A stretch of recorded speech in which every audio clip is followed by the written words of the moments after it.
এই হলো এখানে এটারে বলে কার্পু মাছ। দেখতে পাচ্ছেন এখানে 2.5 কেজি মাছ আছে।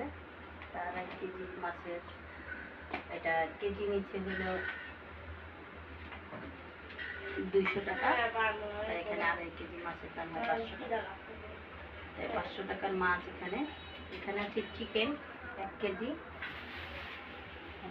এখানে চিকেন 1 কেজি। এই দেখতে পাচ্ছেন আম, এখন নতুন আম হচ্ছে, কত সুন্দর আমগুলি। এখানে 1 কেজি আম 60 টাকা। 60 টাকা নিয়েছে। তাই এটা বাজার আলাদা। এটা সাধারণত বাজারে কিন্তু এরকম পাওয়া যায় না, কারণ এখানে দাম বেশি। তাই ওই একটা বাজার আছে ওখানে, এখানে আমি কিনছি 20 টাকা একদম বাছা পোটা লতি। এই দেখতে পাচ্ছেন কতগুলো লতি, 20 টাকা দাম এটা। তারপরে এই যে এখানে আছে হলো